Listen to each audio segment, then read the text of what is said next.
السلام علیکم dear students, آج ہم مسٹر چپس کا دوسرا چیپٹر جو ہے وہاں سے ہم کوسچن آنسر کا سیشن سٹارٹ کر رہے ہیں۔ اور سب سے پہلے میں کوسچن ریڈ کروں گا، اس کے بعد جو ہے اس کا آنسر جو ہے وہ ریڈ کر کے پھر آپ کو سمجھاؤں گا۔ سب سے پہلے جو پہلا کوسچن ہے چیپٹر نمبر 2 کا، اس کی ہم بات کریں تو یہ ہے write a note on the status and history of Brookfield. یعنی اس کا مطلب یہ ہوا کہ ہم نے اس کے اندر یہ بات کرنی ہے کہ بروک فیلڈ جو اسکول ہے اس کی تاریخ کیا ہے، کب یہ بنا اور کب یہ جو ہے اس کے اندر کوئی اضافہ ہوا اس کی بلڈنگ کے اندر۔ اس کا جواب ہے کہ it was established in the reign of Queen Elizabeth. Reign دور حکومت کو کہتے ہیں، اور ملکہ الزبتھ جو ہے اس کے دور میں یہ بنا۔ اور اس کے بعد جو ہے the main structure of the building was rebuilt and extended in the reign of George one. تو اس کی جو بلڈنگ ہے اس کا جو مین اسٹرکچر ہے وہ جارج ون کے دور میں دوبارہ سے تعمیر کیا گیا، یعنی اس کے اندر کوئی مرمت وغیرہ کی گئی۔ اس کے بعد اس میں ایکسٹینشن بھی کی گئی، یعنی پہلے اگر 20 کمرے تھے تو 10 کمرے یا 5 کمرے اور بنا دی گئے۔ It was a good school of second rank. یہ اس کے اسٹیٹس کے بارے میں ہے، اور پہلی اس کی تاریخ تھی۔ 2 سوال سمجھ لیں کہ اس سوال کے اندر ہی موجود ہیں۔ ایک سوال کے اندر ایک طرح سے ہم دیکھتے ہیں کہ 2 کوسچنز موجود ہیں۔ اس کے بعد جو ہے ہم آ جاتے ہیں دوسرے سوال کی طرف۔ یہ والا سوال جو ہے بچوں یہ بہت ہی اہم سوال ہے، اور پیپروں میں یہ بارہا آ چکا ہے، اور آپ کو اس کو تیار کرنا ضروری ہے، اور اس کو اچھے طریقے سے تیار کریں۔ اس میں اسپیلنگ کی غلطیاں اگر ہوتی ہیں تو وہ بھی نہ کریں۔ سوال کیا ہے؟ What kind of people and professionals did Brookfield supply? Brookfield school نے کس طرح کے بچے جو وہاں پہ پڑھتے تھے ان کو بعد میں پروفیشنل لائف میں وہ کیا بنے، انہوں نے کس فیلڈ کو اپنایا؟ It supplied fair samples of history making men like ججز، members of parliament, merchants, lawyers, a few peers and bishops۔ یعنی یہ مختلف طبقات کے جو لوگ ہیں، جج بھی ہیں اس میں، پارلیمنٹ کے ممبر یعنی ایم این اے جس کو ہم کہتے ہیں، وہاں پہ ایم پی کہتے ہیں، member of parliament, M P, اور مرچنٹس ہیں یعنی تاجر، وکیل اور نواب، اور بشپ جو چرچ کے بشپ ہوتے ہیں اعلیٰ رینک کے پادری، وہ بھی اس میں شامل ہے۔ Turned out merchants it also turn out merchants, manufacturers یعنی فیکٹریوں کے مالک، پروفیشنل مین، اور جو کسی خاص پروفیشن سے جیسے ڈاکٹر، انجینئر یا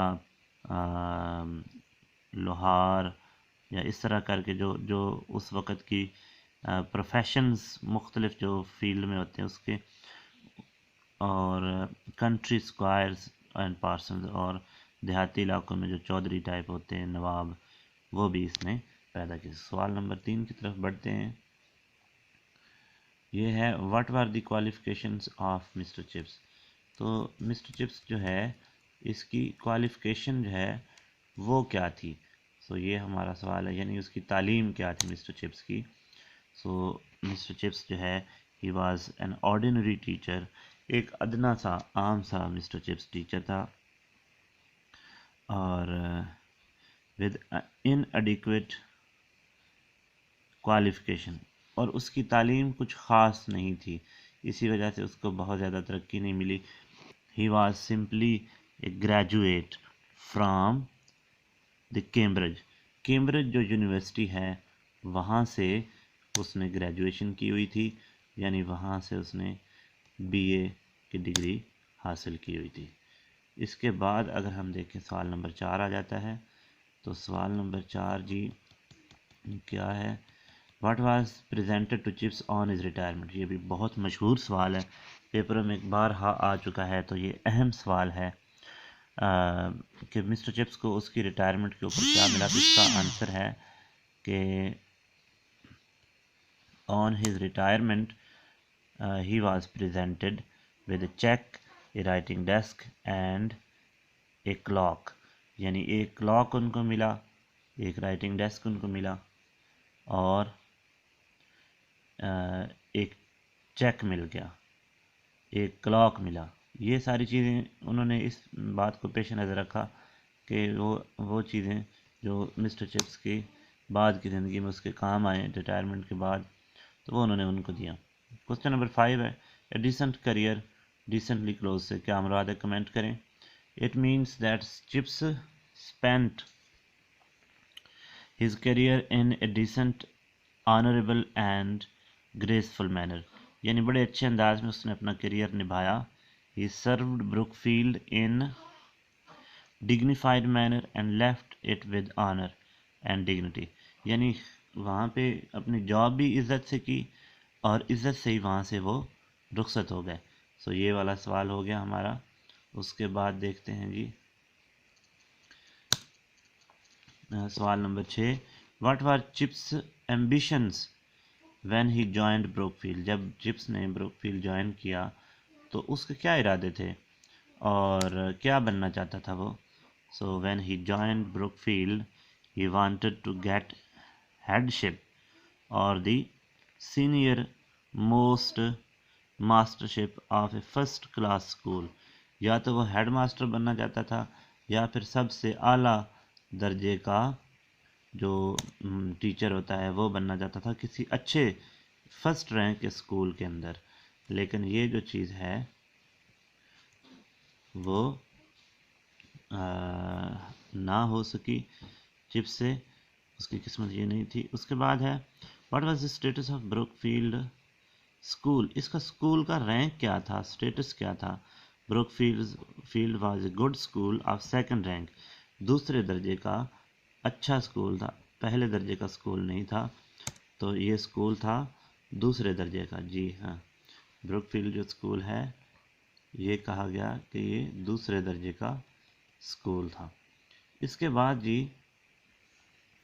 right a note on Brookfield village. جو اچھا دو مختلف سوال ہیں یہ، ایک اسکول کے اوپر سوال ہے اور ایک اسکول کے علاوہ گاؤں کے اوپر سوال ہے. دونوں ہی بروکفیلڈ اسکول اور بروکفیلڈ ولیج. سو بروکفیلڈ ولیج کے بارے میں دیکھتے ہیں. Brookfield was a small dependent village and open fen country. So ایک تو یہ ہے کہ بروکفیلڈ جو ہے ایک چھوٹا سا گاؤں تھا اور یہ ڈپینڈنٹ تھا. ڈپینڈنٹ سے مراد یہ ہوگا کہ وہ بہت ساری چیزوں کے لیے، خوراک کے لیے اور کھانے پینے کی چیزوں کے لیے، کپڑا جوتا، بہت ساری چیزوں کے لیے دوسرے شہروں کے اوپر ڈپینڈ کرتا تھا. اب یہاں پہ اپنی چیزیں بہت ہی کم بنتی تھیں. تو یہ ایک ڈپینڈنٹ جو ہے گاؤں تھا. اینڈ اوپن فین کنٹری سے مراد یہ ہے کہ وہ ایک کھلا علاقہ تھا. وہاں پہ جو ہے وہ کوئی بہت زیادہ فصلیں وغیرہ نہیں تھی بلکہ ویرانہ تھا. اور اس کے بعد ہے کہ it was situated on the east coast of England. England کے مشرقی جو ساحل ہے وہاں پہ یہ واقع تھا. سو اس طرح سے چیپٹر نمبر 2 جو ہے ہمارا وہ مکمل ہوتا ہے. اور نیکسٹ چیپٹر جو ہم پڑھیں گے وہ ہے چیپٹر نمبر 3. تو چیپٹر نمبر 2 میں ہم نے کیا پڑھا اس کو ہم ریکیپ کر لیتے ہیں. چیپٹر نمبر 2 میں ہم نے بروکفیلڈ اسکول کے اسٹیٹس کے بارے میں پڑھا، بروکفیلڈ گاؤں کے بارے میں پڑھا ہے. اس کے علاوہ بروکفیلڈ کے علاوہ چپس کے بارے میں پڑھا کہ اس نے تعلیم کہاں سے حاصل کی، ریٹائرمنٹ اس کی جب ہوئی تو اس کو کیا پیش کیا گیا، اور ریٹائرمنٹ کے بعد جو اس کا ڈیسنٹ کیریئر ہے کیسے کلوز ہو گیا. اور اس کے بعد جو بروکفیلڈ اسکول نے کیسے کیسے لوگ پیدا کیے، اور بروکفیلڈ اسکول کی ہسٹری جو ہے وہ کیا ہے، کب یہ بنا اور کب اس کے اندر نئے کمرے بنائے گئے. یہ جو چیز ہے یہ خلاصہ ہے سوالات کے ذریعے میں نے بتا دیا آپ کو چیپٹر نمبر 2 کا. اس کے بعد ہے چیپٹر نمبر 3. تو چیپٹر نمبر 3 جو ہے اس کو ہم نیکسٹ لیکچر کے اندر جو ہے وہ ڈیٹیل کے اندر پڑھیں گے. سو یہ تصویر آپ کے سامنے نظر آ رہی، لیکن ہم یہ نیکسٹ لیکچر کے اندر انشاءاللہ اس کو پڑھیں گے. Thank you very much.